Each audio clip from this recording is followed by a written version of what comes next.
Shloka world में आपका स्वागत है। श्लोका वर्ल्ड आपको आध्यात्मिक ज्ञान, मंत्र, श्लोक और महत्वपूर्ण वेदों पुराणों का ज्ञान प्रदान करते हैं। चैनल को सब्सक्राइब करें, लाइक, शेयर और कमेंट जरूर करें ताकि हमारे प्रियजन लाभान्वित हो सकें। आइए जानते हैं आचार्य चाणक्य नीति में 12वें अध्याय में आचार्य हमें क्या शिक्षा प्रदान करते हैं। इससे पहले हमने अध्याय 1 से अध्याय 11 तक का संपूर्ण विवरण प्रस्तुत किया है। आइए जानते हैं अध्याय 12 चाणक्य नीति। आचार्य कहते हैं, बुद्धिमान मनुष्य को भोजन प्राप्ति के संबंध में चिंता नहीं करनी चाहिए। उसे केवल धर्म कर्म के संबंध में चिंतन करना चाहिए, क्योंकि मनुष्य के जन्म के समय ही भोजन का प्रबंध हो जाता है।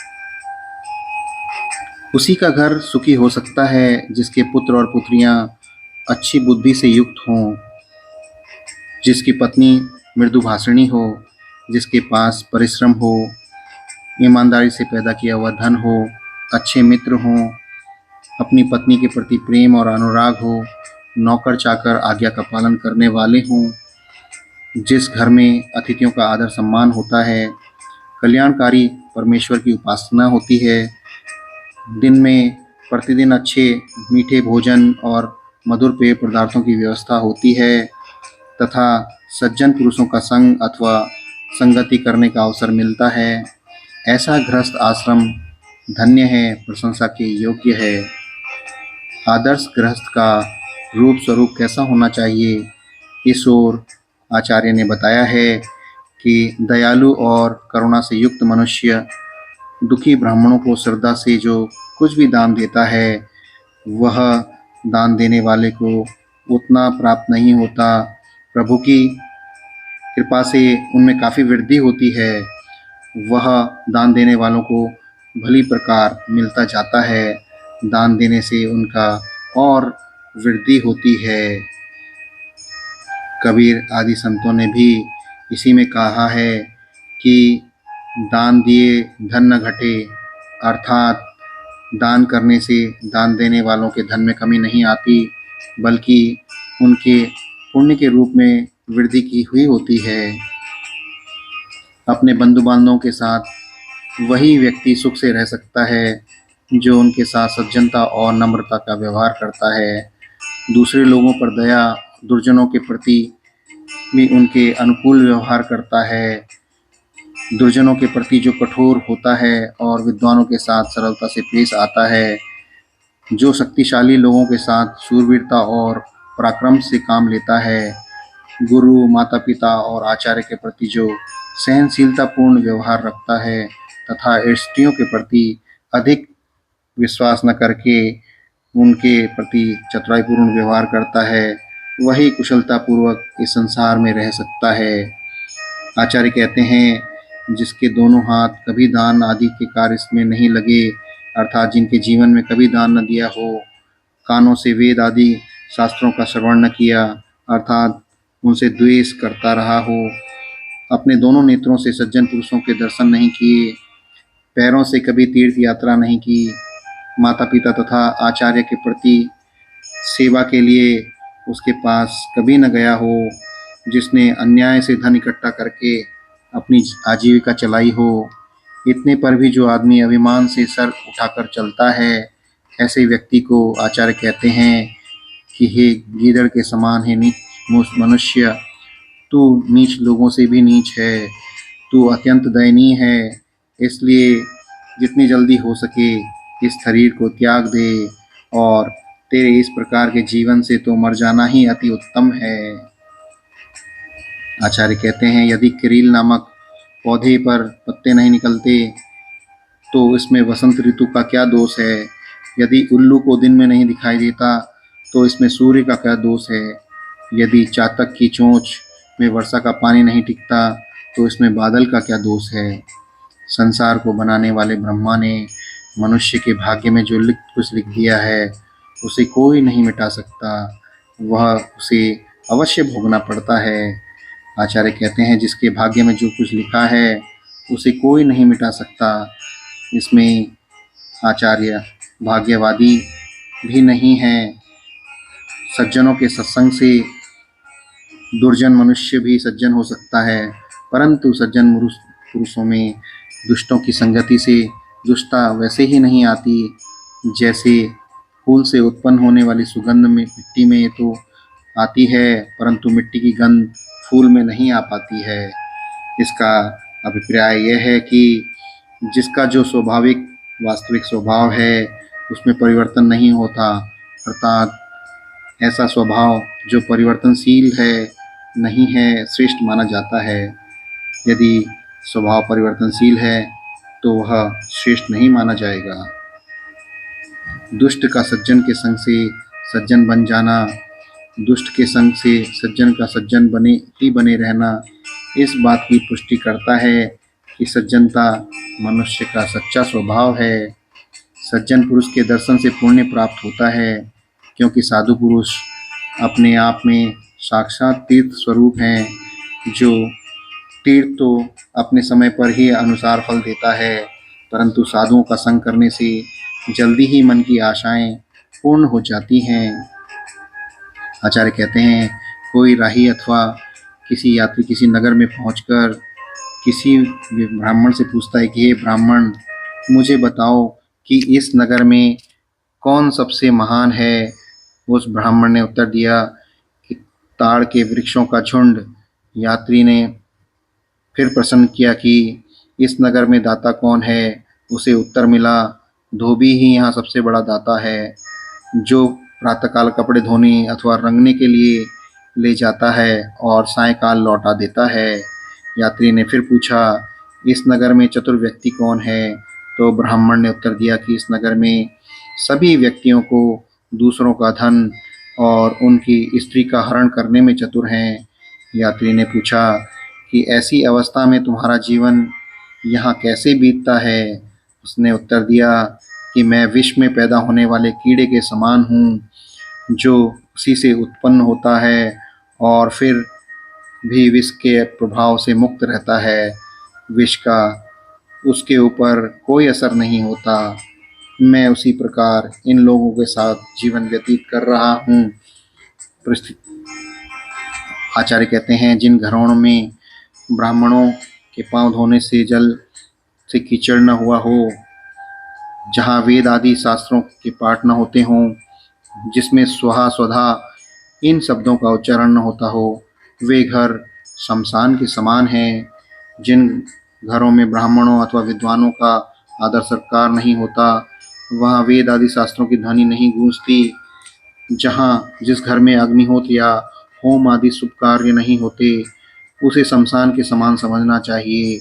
वह घर मुर्दों का निवास स्थान ही माना जाएगा, वहाँ जीवनी शक्ति नहीं होती।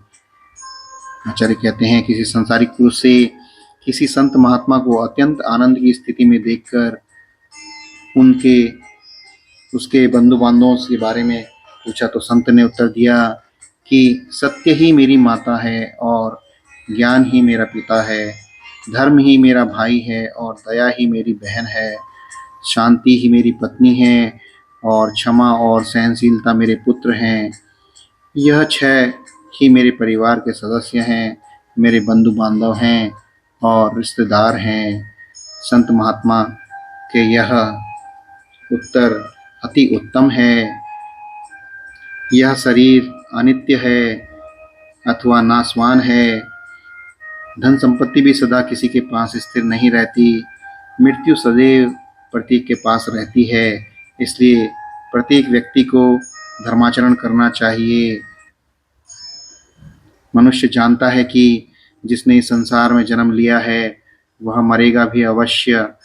धन भी किसी के पास सदा स्थिर नहीं रहता। सबको इन संसार से एक दिन विदा लेनी है। इसलिए उसका कर्तव्य है कि वह इस संसार में धर्माचरण द्वारा धर्म का संचय करे, क्योंकि धर्म ही मनुष्य की मृत्यु के बाद उसका साथ देता है। अच्छे आचरण के कारण संसार में उसे याद किया जाता है। किसी ब्राह्मण के लिए भोजन का निमंत्रण मिलना ही उत्सव है। गाँव के लिए ताजी घास ही होना ही उत्सव के समान है।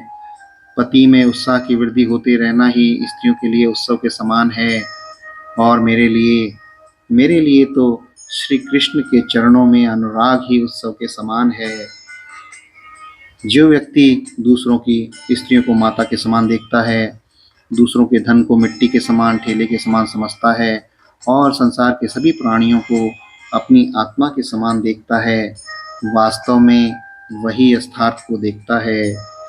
जो व्यक्ति दूसरों की स्त्रियों को माता के समान समान आदर से देखते हैं, दूसरों के धन अथवा उनके हिस्से में हड़पने की इच्छा नहीं करता और सभी प्राणियों को एक साथ उसी प्रकार से व्यवहार करता है जैसा अपने साथ व्यवहार किए जाने की इच्छा रखता है, ऐसा व्यक्ति बहुत ही बुद्धिमान है, अर्थात उसका इस प्रकार का आचरण उसे श्रेष्ठ बनाता है। आचार्य कहता है आचार्य ने कहा है, किसे कैसे देखना है इसे वह जानता है। सदाचारी पुरुष सदैव अच्छा आचरण करता है, धर्म में निरंतर लगे रहना, मुख से मीठे वचन बोलना, दान देने में सदैव उत्सुक रहना, मित्र के प्रति कोई भेदभाव न रखना, गुरु के प्रति नम्रता और अपने हृदय में गंभीरता, अपने आचरण में पवित्रता, गुणों की ग्रहण करने में रुचि, शास्त्रों का विशेष ज्ञान, रूप में सौंदर्य और प्रभु में भक्ति आदि का होना, ये सज्जन पुरुषों के में ही दिखाई देते हैं। यह गुण सज्जनों की पहचान है। सबकी कामनाओं की पूर्ति करने वाला कल्प वृक्ष लकड़ी है, सुमेरु एक पर्वत है, चिंताओं को दूर करने वाली चिंतामणि एक पत्थर है, सूर्य भयंकर रूप से प्रचंड किरणों वाला है, चंद्रमा की कलाएं क्षीण होती रहती हैं, समुद्र खारा है, कामदेव का कोई शरीर नहीं, दानशील बलि दैत्य है, कामधेनु अर्थात सबकी इच्छा पूर्ण करने वाली गाय एक पशु है। मैं इन सबको आपके समान अर्थात आपके बराबर नहीं समझता। हे प्रभु राम, आपकी तुलना किससे की जाए, आप तो अतुलनीय हैं। हे प्रभु, आप अतुलनीय हैं। व्यक्ति सभी स्थानों में कुछ न कुछ सीख सकता है। उसे राजपूतों से नम्रता और सुशीलता, विद्वानों से प्रिय वचन बोलना, जुआरियों से मिथ्या भाषण अर्थात सही स्थिति का पता न लगने देना और स्त्रियों से छल करना सीखना चाहिए। इस संसार में कुछ भी ऐसा नहीं जो उपयोगी न हो, बस उसका सही समय पर सही तरह से उपयोग आना चाहिए। मिथ्या भाषण और छल भी जीवन में उपयोगी होते हैं। इनका उपयोग उन्हीं के प्रति करें जो आपको इनमें उलझाए। लोहे को लोहा ही काटता है। आचार्य कहते हैं, जो व्यक्ति बिना विचारे और बिना देखे शक्ति से अधिक खर्च करता है, निर्बल होने पर भी जो लड़ाई झगड़े में रुचि रखता है, वह जल्दी नष्ट हो जाता है। बुद्धिमान व्यक्ति को भोजन प्राप्ति के संबंध में चिंता नहीं करनी चाहिए, उसे केवल धर्म कर्म के संबंध में चिंतन करना चाहिए, क्योंकि मनुष्य के जन्म के समय ही भोजन का प्रबंध हो जाता है, अर्थात अथवा प्रारब्ध द्वारा यह कार्य कर दिया जाता है। बुद्धिमान व्यक्ति खान पान की चिंता किए बिना धर्म कार्य में लगे रहते हैं। कर्तव्यों का निर्वाह करने वाले की इच्छा प्रकृति पूरी करती है।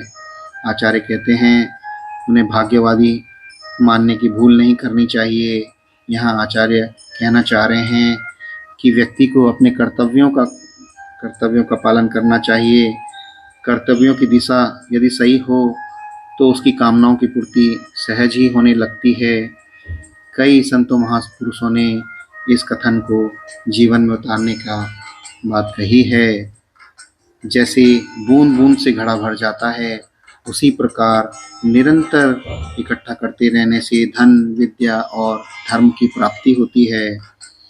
जो व्यक्ति दुष्ट है वह परिपक्व अवस्था का हो जाने पर भी दुष्ट ही बना रहता है। जैसे इंद्रायण का फल पक जाने पर भी मीठा नहीं होता, कड़वा ही बना रहता है। यह आवश्यक नहीं कि व्यक्ति की आयु बढ़ने के साथ साथ अपने स्वभाव में भी परिवर्तन कर सके। अधिकांश व्यक्ति जो दुष्ट और दुर्जन होते हैं, अपने जीवन की अंतिम स्थिति तक उनका कोई अच्छे नहीं बन पाते हैं, उनके जीवन में कोई परिवर्तन नहीं आता है। जिस प्रकार इंद्रायण नामक फल पूरी तरह पक जाने पर कड़वा ही रहता है, उसी प्रकार मनुष्य अपने स्वभाव को छोड़ने में असमर्थ रहता है।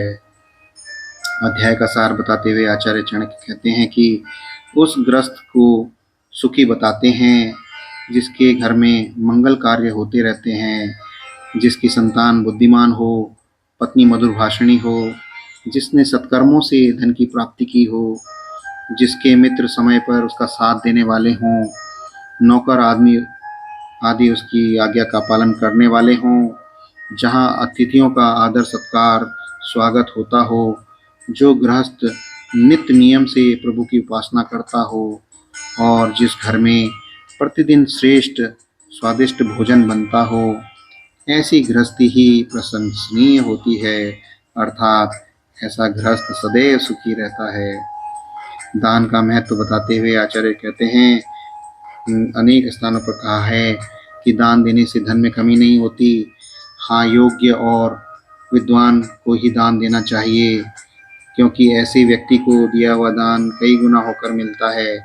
असल में देखा जाए तो धन का दान करना तो इसलिए भी लाभप्रद है, क्योंकि ऐसा करके यश और पुण्य की प्राप्ति करना है, जो धन की अपेक्षा बहुत ज़्यादा समय तक रहने वाली है। इस संसार में नित्य ऐसे दुष्कर्म होते हैं जिनसे किसी के नष्ट होने का भय सा बना रहता है। जिस व्यक्ति ने अपने हाथों से कभी दान नहीं दिया, कानों से कभी शास्त्र वचन नहीं सुने, आँखों से कभी सज्जन व्यक्तियों के दर्शन नहीं किए और जो कभी तीर्थों पर भी नहीं गया, आचार्य कहते हैं ऐसे व्यक्ति का जीवन व्यर्थ है। होनी बड़ी प्रबल होती है, यह बात सभी जानते हैं। अपनी होनी अथवा भाग्य के कारण करील के वृक्ष पर पत्ते नहीं होते, तो इसके लिए वसंत को दोषी नहीं माना जा सकता। यदि उल्लू को दिन में नहीं दिखाई देता, तो उसमें सूर्य का क्या अपराध है। इसलिए जो कुछ भी भाग्य में लिखा है, उसके प्रति किसी को दोष देना उचित नहीं। एक बहुत ही उपयुक्त बात आचार्य ने बताई है कि दुष्ट व्यक्ति के पास रहने से भी सज्जन व्यक्ति अपनी सज्जनता का त्याग नहीं करता, जबकि सज्जन की संगति से आकर दुष्ट सज्जन बन सकता है। सज्जनों के संबंध में आचार्य का कहना है कि उनके दर्शन मात्र से पुण्य की प्राप्ति हो जाती है, परंतु जहाँ कोई सज्जन पुरुष नहीं होता, वहाँ का जीवन भी विष के उस कीड़े के समान होता है, जो विष में ही उत्पन्न होता है और विष में ही मरता है। अर्थात जिस प्रकार विष का कीड़ा विष से अप्रभावी रहता है, उसी प्रकार दुष्टों के साथ रहने से भी सज्जन व्यक्ति दुर्गुणों से कोसों मील दूर रहता है। आचार्य कहते हैं कि आदर्श घर उसे मानना चाहिए जहाँ अतिथियों का सत्कार हो, विद्वानों का आदर सम्मान हो, जहाँ उनकी सेवा होती हो, जहाँ वेदों मंत्रों और शास्त्रों की ध्वनि गूंजती हो, जहाँ अग्निहोत्र यज्ञ आदि का वातावरण सुगंधित रहता हो। जहाँ यह सब नहीं होता, ऐसा कर्म धर्म रहित शमशान के समान होता है। ऐसा घर शमशान तुल्य है। ऐसे घर में नकारात्मक ऊर्जा का निवास होता है। आचार्य कहते हैं कि मनुष्य को चाहिए कि अन्य बातों की ओर से ध्यान हटाकर अपना मन धर्म कार्य प्रभु की भक्ति में लगाएं। आचार्य कहते हैं जो व्यक्ति दूसरों की स्त्री को माता के समान समझता है, दूसरे के धन को तुच्छ समझता है और सब प्राणियों को समान मानता है, सदैव धर्म के कार्य में लगा रहता है, कटु वचन नहीं बोलता, जिसमें दान देने की प्रवृत्ति होती है, मित्रों से जो किसी प्रकार का छल कपट नहीं करता, गुरु के प्रति जो नम्र रहता है, जिसका अंतःकरण समुद्र के समान गंभीर है, जो आचरण में पवित्र, शास्त्रों को जानने वाला और हर समय प्रभु को याद करने वाला है, वही सज्जन पुरुष है। भगवान राम के संबंध में आचार्य कहते हैं कि वे कल्प वृक्ष से भी श्रेष्ठ हैं, सुमेरु पर्वत से भी अधिक धनी हैं और उनका तेज सूर्य से भी अधिक है। वे कामधेनु से भी अधिक मनोकामनाओं को पूर्ण करने वाला है, इसलिए उनकी उपासना करनी चाहिए।